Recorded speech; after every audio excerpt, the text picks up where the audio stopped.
Hello there. Just a quick note, according to my analytics, 64%, that's almost 2/3 of you who are watching are not subscribed. So I am going to be covering the trial of Alec Baldwin later in July. So if you're enjoying this coverage and you're interested in that coverage along with the Jay Slater coverage, please do subscribe. I do this for a living. It's a full-time job and I would really appreciate it. I got nightmares in my head, I fear thoughts build up until I can't hear. My mind fills up into a creature, and it haunts me somewhere much deeper. I got nightmares in my head, I fear. Good morning and welcome to day 17 in the search for Jay Slater. Yesterday, CSIS paid a surprise visit to Jay's Airbnb. Well, what did they find? Also, what were they looking for? Now, we actually know a fair bit about the CSI team's visit today. We know that they weren't British. We know that they were basically local experts. And we know they spent around 2 hours, a couple of hours inside the house. According to one article from the Express, quote, "Two men in plain clothes believed to be forensic officers descended on the rural Muscat area on the morning of July 2nd and was seen inside the holiday rental apartment where Jay Slater spent a few hours before his disappearance." Now, from their clothing, we know I'm talking about the clothing that they wore inside, we know that they were searching for a specific kind of evidence, which we'll go into in a moment. The article goes on to note, the men were spotted leaving the property with forensic-style blue slip-ons over their shoes at around 11 a.m.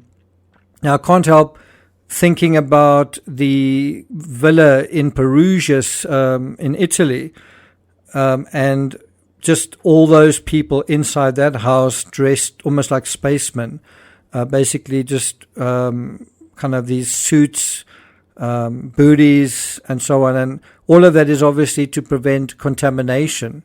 Now, according to the article, the pair were then seen taking the cover off their shoes and speaking to a local who had let them into the holiday home. Approached while they were standing near an orange-colored Kia Sportage SUV, one of them said, "I'm not authorized to talk to you. I've been inside. If you want any information, speak to the press office in Santa Cruz." So much for the allegation that the police are all about PR. You would imagine if it was, they would have made some kind of statement and it would have gone off into the mainstream media. In any event, let's now deal with this whole thing step by step. Firstly, what were they looking for? I think it's fair to say that they're looking for something that's basically invisible. When you dress up in this kind of gear, and it's this kind of forensic investigation that's taking place, and you concerned about contamination, well, like your own hair, the dirt on your shoes, your own fingerprints, well, then you are tending to you tend to be looking for often microscopic evidence. Now, it is possible that there's a third party besides the two black men that we're simply not aware of. And I don't think this is likely personally, but it's a possibility that has to be investigated. Now, it's also possible the CSIs were sweeping for fingerprints, blood evidence, and DNA, and we know that there is actually a little bit of injury in the story, this idea that Jay had cut himself ostensibly on a cactus. And but I think what is more probable is they were investigating the presence of other residues, substances, recreational drugs, hard drugs, narcotics, etc.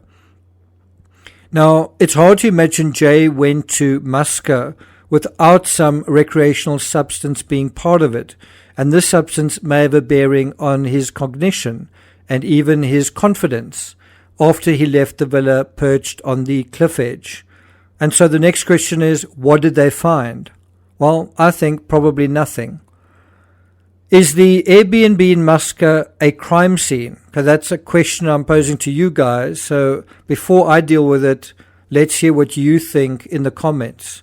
Do you think it is a crime scene? Do you think the CSI's going in actually means it's become a crime scene? What do you think? Now, intertextually, in the Madeleine McCann case, and even to some extent the John Benet Ramsey case, and I've written books about both, and I've actually been to both areas in the world. I've been to Boulder, I've been to the house on 15th Street, and also I've stood right at the apartment door in Playa de Luge. The searches of the crime scene, in those cases, the searches of the crime scene were quite quick, and they were prematurely abandoned in favor of searching elsewhere. Basically, I guess in the McCann case, running around over the landscape and beyond. In the John Benet Ramsey case, looking at a 3-page note and waiting for the phone to ring when...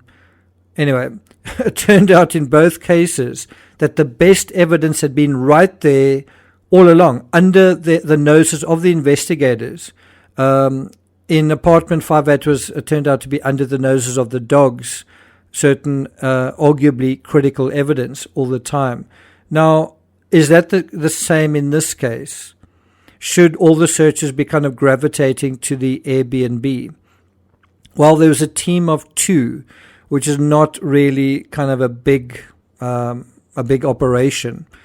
I would say that this case is quite different to that, although there is a small possibility that Jay did make it back to the Airbnb. And the reason I say that is because in the previous analysis, we saw that one of the last things Lucy said to him was she appreciated that he was lost. She appreciated how far he was away from Los Cristianos, and she then suggested to him, recommended to him that he return to the Airbnb. And of course, he said he didn't know where it was. And shortly after that, the phone cut out, right? Of course, it's entirely possible that Jay did relocate the house and then headed there. And you could have a situation where he did make it back. And of course, the owner had left by that time. Remember, she left in her car. And when he returned, he encountered what? Perhaps those same men again, perhaps someone else, perhaps someone in addition to those men. Also, if he'd cut himself on a cactus, perhaps there would be some evidence of that inside, perhaps a bloody towel or something similar. It's just very unlikely Jay did return to the Airbnb, because if he had, he would very likely have been spotted. And then there would also have been the business, like if he had gotten there, well, how do you get him out of there again without being spotted as well? Now, if one considers the idea of a crime scene in this case, where is it? If it's not the Airbnb, and I highly doubt it is, where is the crime scene?